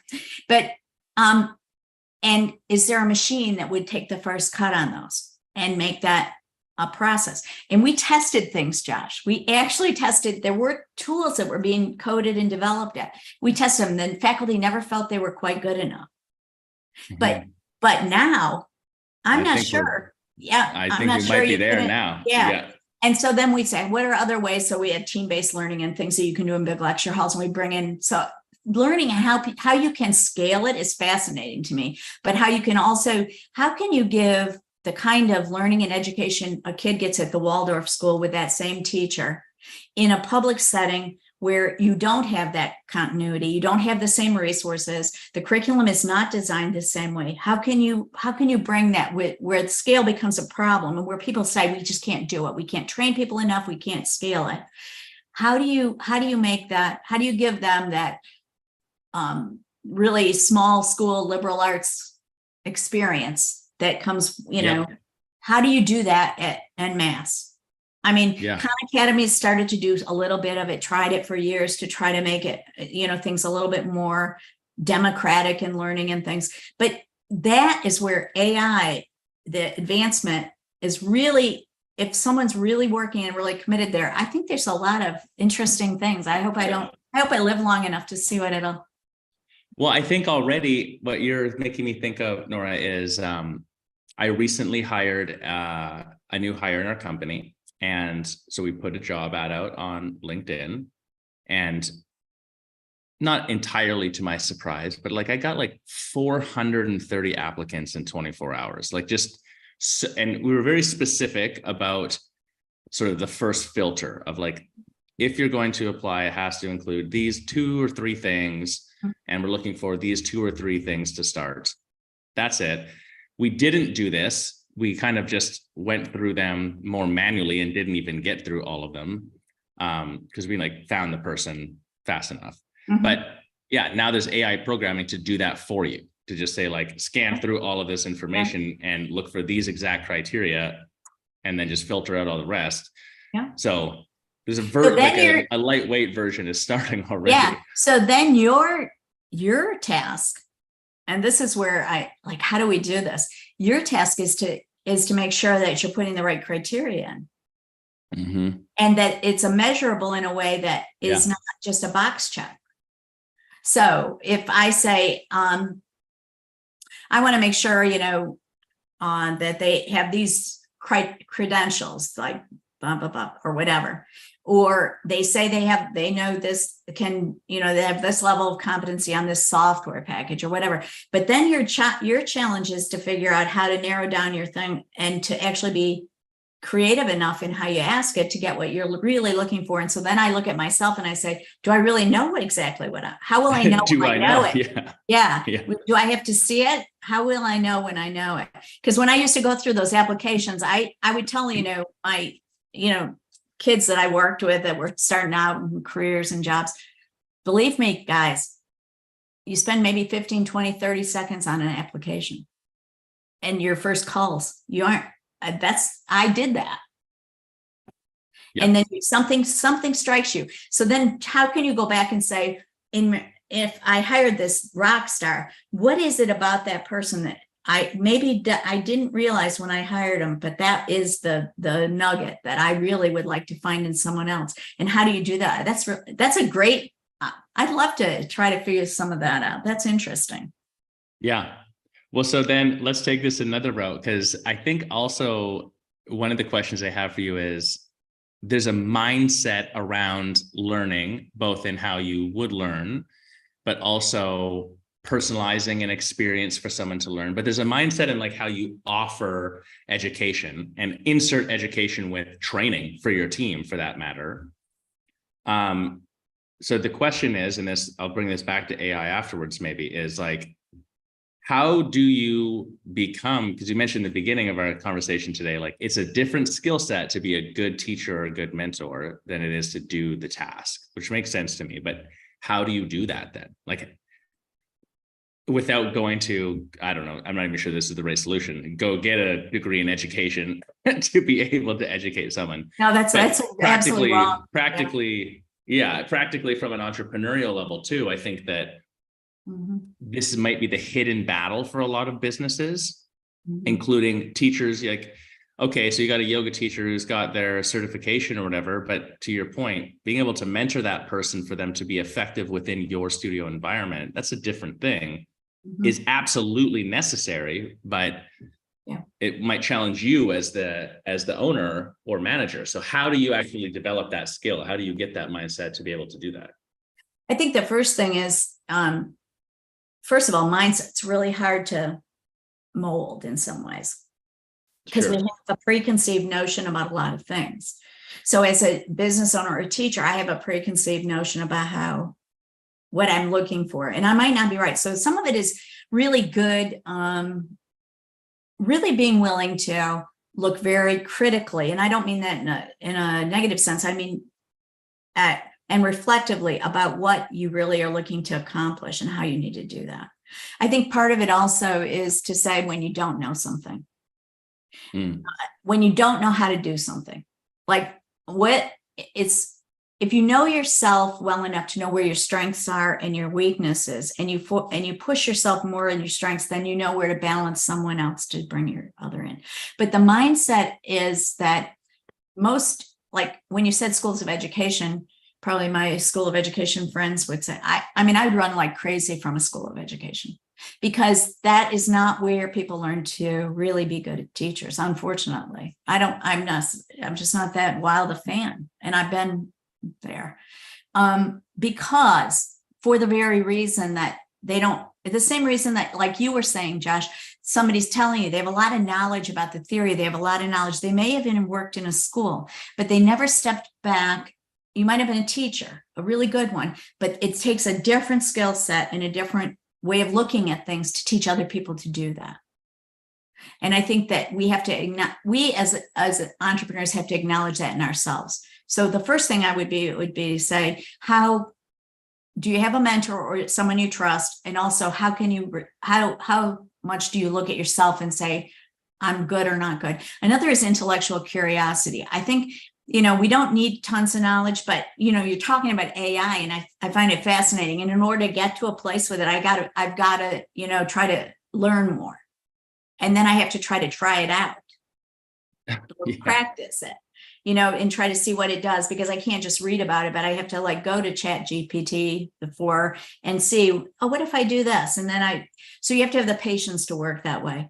And I think the mindset often is that we do what we've always done. It goes back to that. I learned it this way. They can learn it this way. I'm a good teacher. I did it. They taught me this way. Everybody will learn it that way. We can do that. But I think that, yeah.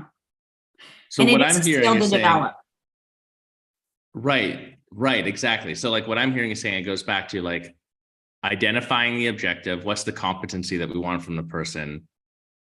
Implementing on the plan, but then like having a plan first off, I guess. Yeah. But then streamlining that, optimizing it over time. That's how you get better at training your team or whatever. Absolutely. So you have to ask yourself, what do I want them to be able to do at the end of this? What do they have to do in order to get there? How will I know when they're there? We don't do that very often. In learning and education, how will you know? What's the evidence you have that you know they're there? Just because you went through and you checked your boxes off, you spent this much time? No. And I also toss in another question, like when I'm working with someone to try to figure out what they want to do. So there's a certain amount of knowledge. What do I have to know? What's the base, just enough? What do I have to know? How do I have to practice it? How will I prove that I can do it or show some evidence? And then how do I build to get to this last place? And I build that backward. How am I going to get there? So it's kind of looks like a triangle but you have this foundational, but then you build. But it's even beyond that. You have to say, I would say to you, what do you want them to be able to do in 2 years or a year from now? Because what do you want them, what do you want them to carry forward? Because that's a whole different. So here's where we want them to be then, but what do we expect them to retain or be able to build on? And I think that's another big question to ask yourself.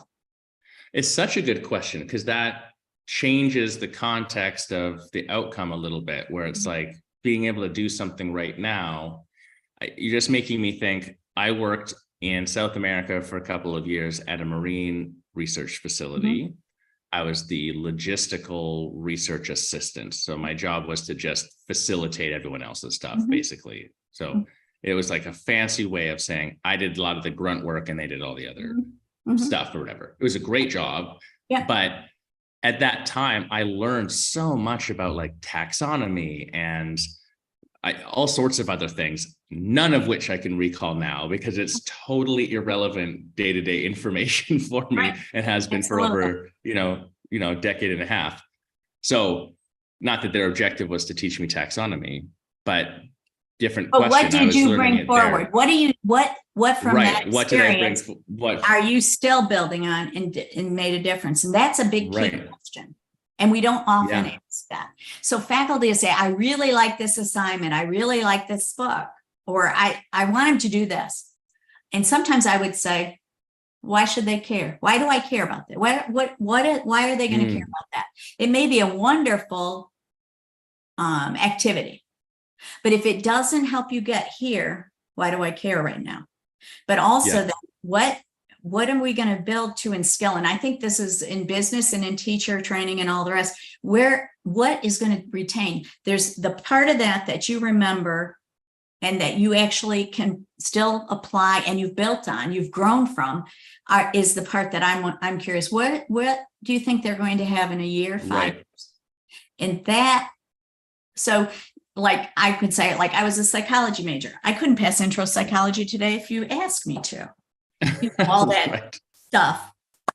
It's not what but that's not, that's not learning. I could regurgitate the stuff, but that's what, so when you're building your business and you're building your staff, what would I hope that they could do in a year? How much of this training and how am I going to make sure that we can move that direction? Yeah. And how do you get them to care enough to retain the things that you want them to retain? Yep. So like goes back to the why factor and the motivation there as well, which I think we always coach towards that too. There's no point in even training someone on anything unless you can explain to them deeply why it matters to the business, but also why does it matter to them? Like, why is this in their best interest to do this? And then you give them give them an opportunity and it shows them why it matters. What they do, oh my goodness, that did matter. Now you've connected your dots there that we talk about that are hard to connect. You can know, oh, this is important. I understand why it matters. But when you see it in practice and when you get them to, and it makes a difference, then you've connected that dot and then you can build from there. Right. And that's the experiential learning moment. Or like, like the aha epiphany bridge happens because they literally experience the principle happening practically. But it wasn't. And at that moment, then you've got it, right? Like then that's right. Really but it wasn't by chance. You can't leave that to chance. So you as the coach that's your goal. You hope that happens. And if it doesn't, you have to look back and say, what could I do to, but how would I make that happen? Yeah. To the learner, that becomes the aha moment, but you knew that aha moment is what you're driving to. Yeah. Okay. So let me ask you this then. If you are training a team in a yoga studio, so because there's two parts to this. There's the yoga teacher training element, but then there's the continuing education mentorship element of it as well. Or there's the simplicity of like training the front desk staff on something.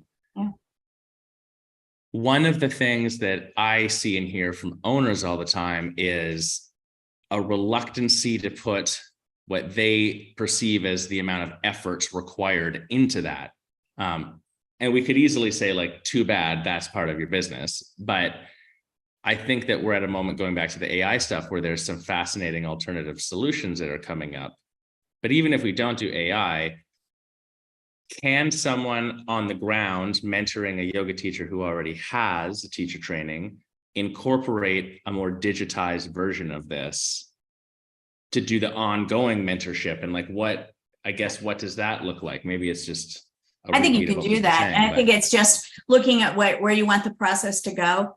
And then in the same way, if you have a team, let's talk about the front desk even, and they get the basic framework. You can still digitize some other skills and let them practice it and have them happen and build from there, where you don't have to have one of the biggest problems is how can I get everybody together? How can I do the one-on-one training? It's so time consuming. And so you can digitize it if you structure it the right way with the right amounts of information and practice. Practice is huge.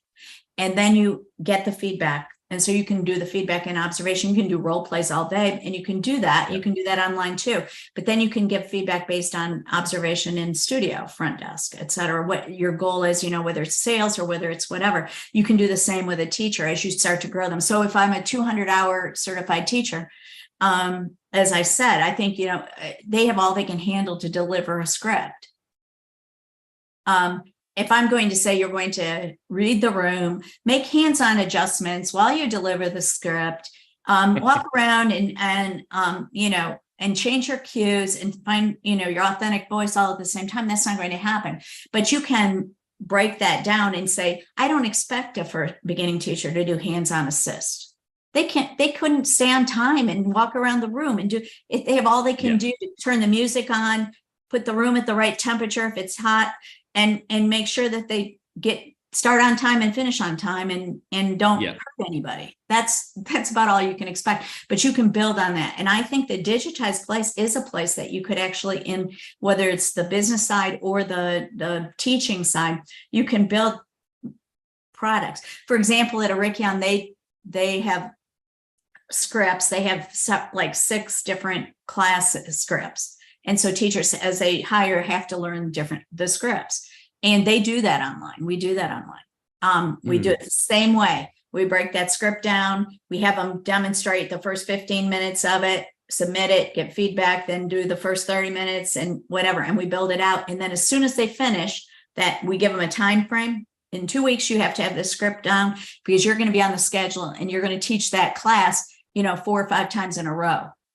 So then we'll observe and give you feedback. But you can build those pieces in to make it more scalable and less one-to-one time in real time. And you can do that with all your training. Yeah, I love it. You're totally answering the question. And I think that's hopefully the takeaway, because you could do that across any, like you say, any training, but just, you find the right person. But now let's say on the yoga teacher train of thought, it's like you can have any yoga teacher training, but now I know that you have enough of a baseline to come in and go through my training, which might only take a week now, and I don't even have to do it. So now it's easy for me to onboard. This is, I think, more important than entrepreneurs often think of at first in any business, because your ability to onboard, like to hire good staff, onboard them properly, and set a bar of quality, and also bring everyone together, like that must happen at some point in your business for you to be able to scale. Absolutely. And it's one of the biggest barriers right now, I think, in the yoga world. I know for sure. Like, it's a huge barrier because it takes a lot of upfront time to plan and create that. And then you will run it a couple times and make some tweaks in it, because you'll see as you do it. But then you have something that works. One of the biggest problems, I think, as owners is you want a consistent product. You don't want to, when Susie teaches, it's one, but avoid, Mary at all cost. And I hear that a lot. It happens a lot. Yeah. You want a consistent product. At Arikion, we don't even list our teachers' names on the schedule, because we are saying you're going to get a consistent product. Bikram did the same thing. Here's your script. This is it. You're going to get a consistent product. And that's critical. And that was a very important in the yoga world. I think that he presented a very important model there, because what he did was he took away this, everybody's going to do what they feel like, and no, everybody wants a different kind of approach every time. That may be in certain studios, yes, but in a lot of studios, or where I prefer to go, I want to know that I'm going to get a consistent product. And no, I totally agree. And I think also what you're bringing up goes back to this vision of what's the outcome you're trying to achieve. If someone runs through your teacher training, like, why are you running a teacher training? Because you just want to make money? Nothing wrong with that, but that's one outcome. Are you running a teacher training because you have a bunch of students who are asking you to deepen their practice, and that's what they think they want to do that? That's another reason. But if you're running a teacher training to produce a teacher to teach in your business, different thing. Yeah, and that's where your motivation becomes skyrockets, because but you can do both. So you can make good money in teacher training.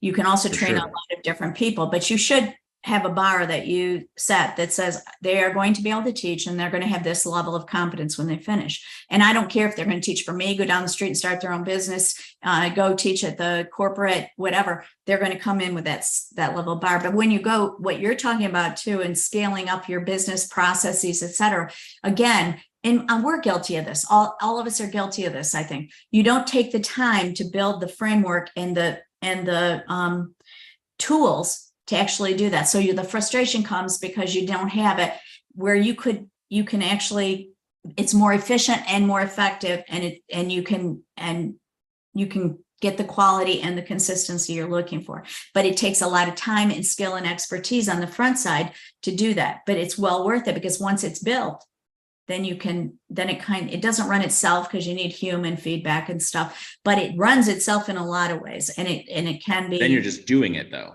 Yeah. Yeah. And you can do it as frequently as you need to. You have a new employee because someone quit or somebody moved out of town or whatever. And it's not like, oh, we got to shut down the fort because we've got to have I got to put training for so many onboarding hours with an individual. You can it can do both.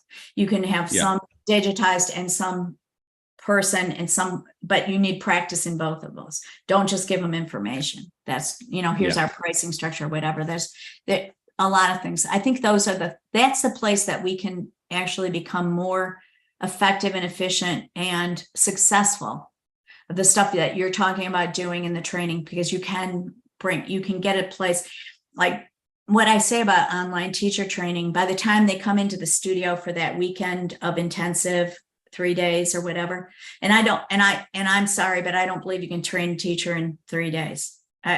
No. I think that the profession deserves a little more respect than that. But I see them all the time. Here's a 3-day, you'll get certified in bar, you'll get certified in whatever. Well, really. But by the time you bring them there, Josh, you already know where all of them are. They all have a certain level. Where the strengths and weaknesses, where somebody needs a little more help here or whatever. And there's been some kind of, but you can do that more frequently because if you are onboarding someone and you have that structure built, and it does take some time and effort on the front side. If you have that built, and it doesn't matter. You don't have to wait till the next training time, or you don't have to pull off and stop something. You can do it. It's more fluid for you. Yeah.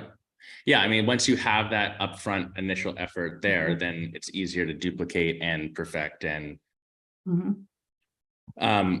talk to me a little bit. Last kind of couple of questions here. You mentioned money and making money off of a teacher training. What do you see? You've run, I don't know, a lot of teacher trainings. You have your product, which we'll talk about in a second, for helping people run a teacher training. I think that there's a false narrative in the yoga world that you have to run a teacher training in order to make money in a yoga business. I find myself fighting against that because that's not true. No. Business should support itself off your classes. And it does make money as well. So what does that look like? Like, what does a margin look like for a teacher training, or what are you seeing in terms of the price point on it, et cetera, at this point? Price points are all over the map. Like you said, you can go out and find one for $200 or $1.99, frankly. I've seen them, and it's just a bunch of content. Then on the other hand, you can see them for $4,000 and more. Right. So what's what is I think in the average, they run around 2,000, 2,800, 3,000. The ones that are being done, especially if I get this question a lot. Do you price in studio higher than online? I say no. Same. Right. You should be able to guarantee the same outcome. So why would you charge less?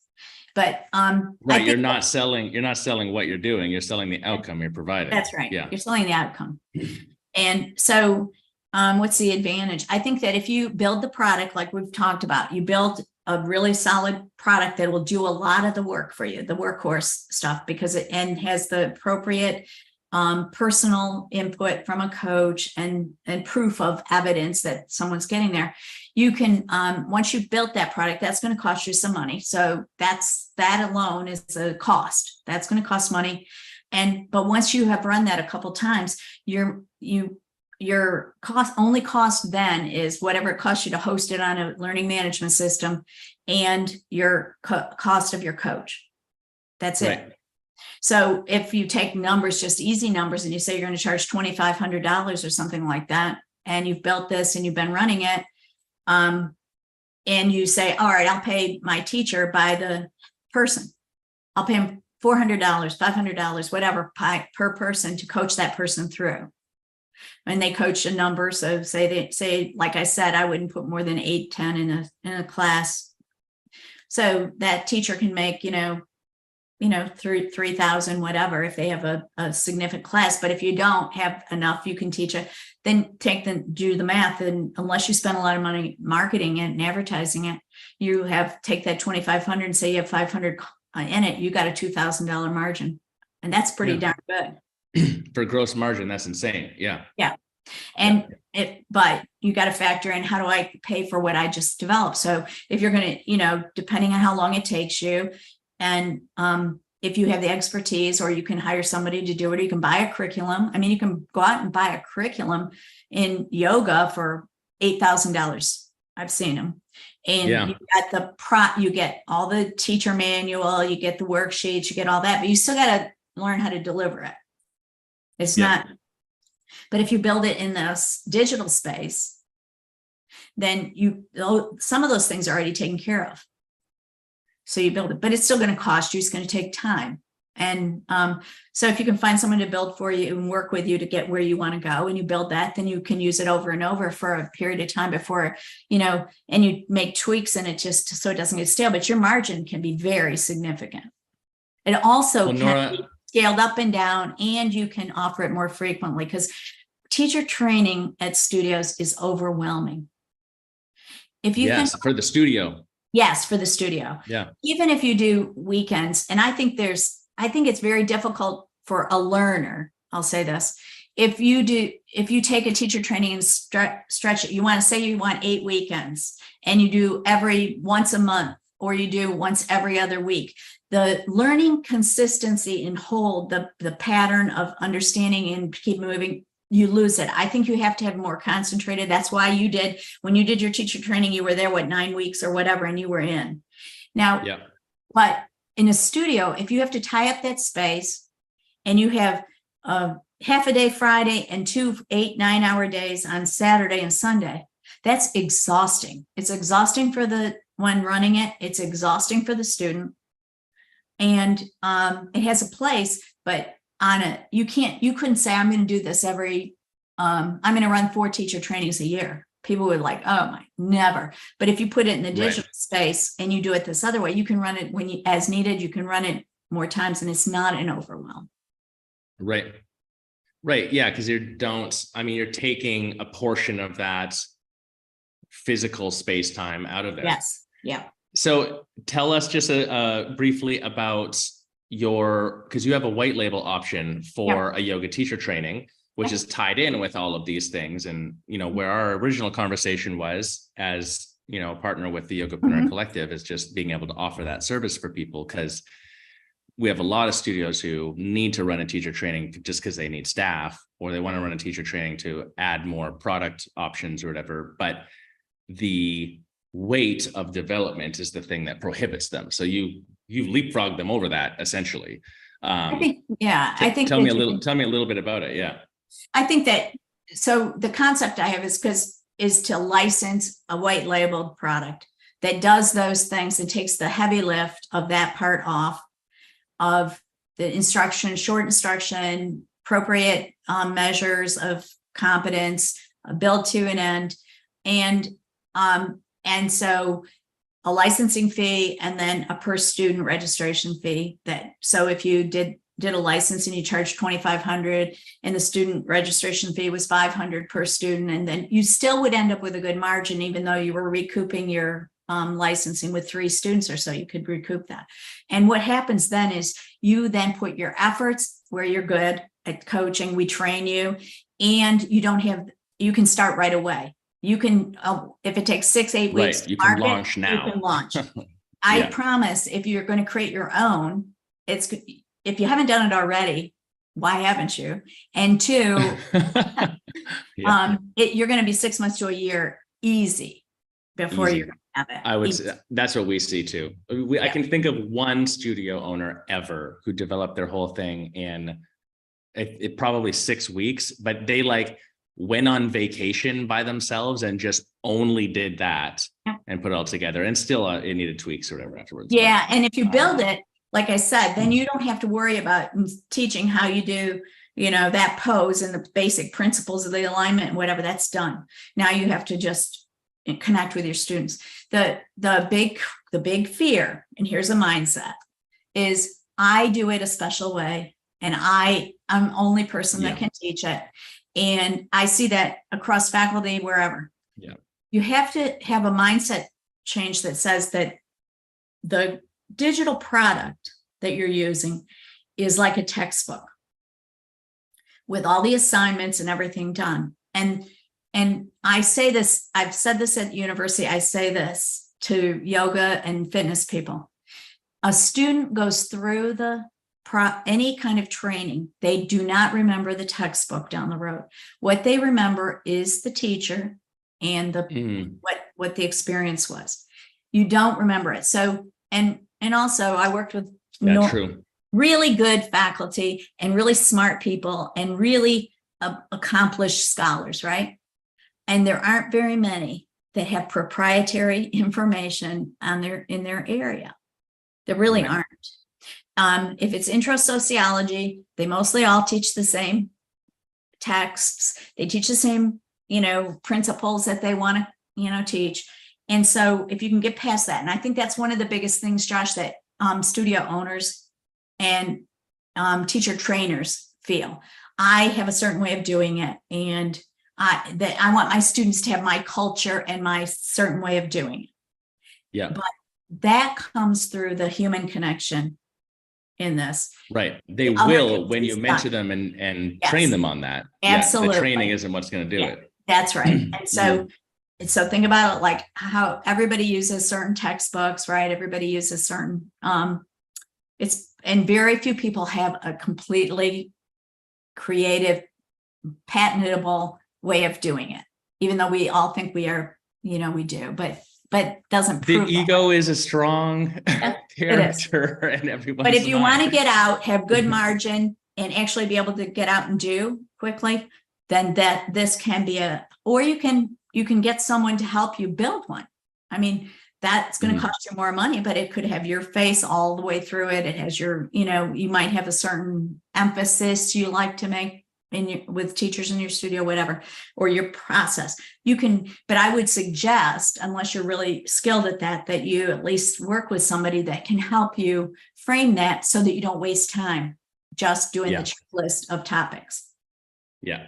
Have someone help you distill your knowledge into the format and into the framework that's going to work. Otherwise, you got to figure that out too. And that's why it takes 6 months to a year or more. Yeah. So, right. Yeah. Nora, this has been such an interesting conversation, and obviously we could keep going all over the place. Adult education, where we're going in terms of, AI obviously, but learning in general and how people actually learn things, I feel like is actually in all of our culture at this precipice of like a new era. So everything you're saying actually is really exciting to me, because I think that we get to start to implement on it ourselves, but then see how it's going to come to fruition. I love to pick your brain more about AI and how you see it working, because we're gonna have to do another episode where we just get weird on it. I'm very interested in how that can go. Nora, how do listeners or people watching this get in touch with you if they're interested in services that you offer, or just to ask questions off of what we've heard today? You can go to www.strengththroughfocus, spelled out no spaces.com.